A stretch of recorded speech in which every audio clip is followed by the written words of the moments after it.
Hey guys, it's Dr. Sean Golden from Back in Motion in San Diego. And today I just want to explain a little bit about why you might be experiencing this neck and upper back pain, especially if it's achy and chronic and you've been having it for a while, and especially if you're in a job where you're sitting a lot. I want to go over a few different reasons why that might be happening. Now, of course, everyone has different reasons for why they are having pain, which is why getting an official examination is always going to be the best thing to really diagnose you on an individual basis. However, the reason I want to shoot this video is there are a lot of trends, and there are some things that just knowing about can really help you prevent that from keep continuing. Now, if you've had this upper back pain and you get it when you sit for a long time, or when you're at the computer, when you're working, when you're just not moving, maybe even when you're standing for a long time, what that usually is coming from are the muscles that surround the spine.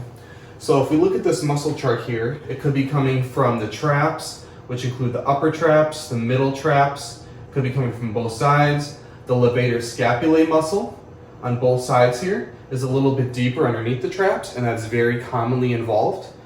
And what tends to happen is these muscles tend to act up after a long time of sitting. They tend to get achy, they tend to get stiff, and you just feel like you need to get them massaged or worked on. Now, the reason that these guys always act up is usually the way that we're sitting. So if we're sitting, and instead of sitting in a nice perfect posture, especially with the backrest, if we're in the computer, usually we're kind of hunched forward, our shoulders are forward, and our head can go forward too, and we're kind of in this position for a long time. And humans just weren't designed to stay in that position for so long. So what that's doing is it's making your upper back and your neck kind of carry the full weight of your head for hours and hours on end, especially if you're not getting up and taking breaks. And these guys tend to get really aggravated. Now, if your shoulders go forward, even if you're standing, if you have the shoulder forward posture, that's going to also tug on these muscles. So what ends up happening is they end up getting stretched and tugged on all day long, and they get loaded, meaning they're carrying the weight of your head. So they're stretched and loaded.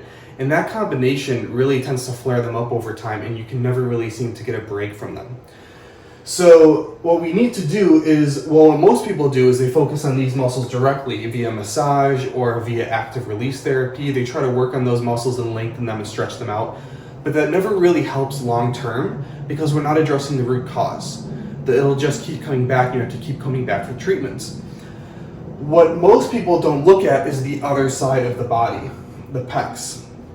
The pecs and some other associated muscles on the front side, what they do is they pull our shoulders this way.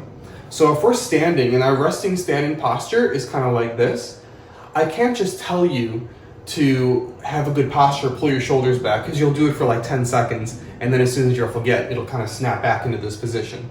So what we really need to do is lengthen the chest muscles. We need to stretch out the pecs and the pec minor. Once those guys are stretched out, it'll allow the back muscles to relax. And we won't need to force ourselves to stay in this posture. Forcing yourself in this posture is really using the same muscles that we're trying to relax. So it doesn't even really make sense. What we need to do is stretch out the front side so that the back side can naturally relax and not get tugged on, so that it makes it easier to stay in a good posture. Now, talking about the pecs, there's two different types of pecs. We have pec major, which is the big guy right here, and then we have pec minor, which is underneath that.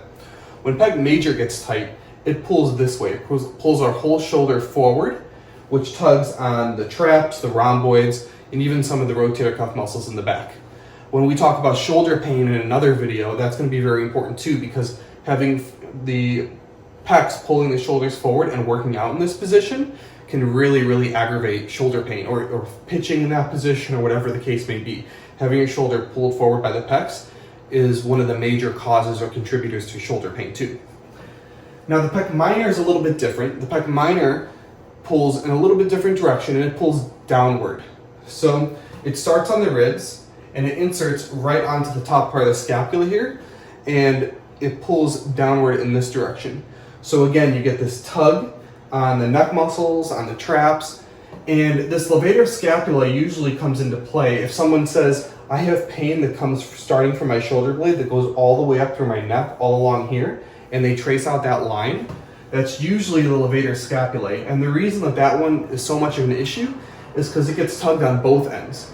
When our shoulders get pulled forward, it gets tugged on the bottom part, and it gets pulled forward that way. And then if our head goes forward too, it gets tugged on the top part as well. So it gets kind of stretched from both directions. So of course, getting treatment, getting active release therapy on the back itself is always going to be beneficial. It's going to allow those guys to relax. But long term, we really need to loosen up the pecs. So one of the things we do here is we do really, really deep active release therapy on the pecs. And it's very deep. It's a little bit uncomfortable, but the benefit of it is after one session, you can notice a difference in your posture. What we tend to do is we tend to work only one pec first for 5-10 minutes, and then we have you stand up and see how you feel. And usually people can tell that that pec is already way looser than the other one, and it goes back naturally on its own. And that's just after one session. So getting these pecs to loosen up will allow your back to kind of fall back into its normal resting posture like it should be. It'll be easier to stay in that normal posture when you're sitting.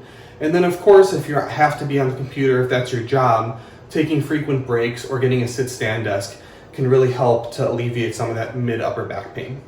But more often than not, the main reasons for this mid to upper back pain, and sometimes even neck pain, is really in the chronic posture that you're in all day long. Now, if you want to get a complete full examination, again, we're at Back in Motion in San Diego. You can find us on Google, you can look at our reviews that we have, but go ahead and give us a call and see if we might be able to help you out. Because if you have to be in a job where you're really sitting all day long and you can't really get out of that position, it's gonna kind of precipitate this back pain over time. It's just super common that most people who have the sitting desk job that were not designed to be in the sitting position for 8 hours a day end up with some type of issue. So if you want to get ahead of that, you want to prevent that, or you want to just treat whatever aches and pains you have going right now, don't hesitate to give us a call at Back in Motion. All right, stay healthy, everyone.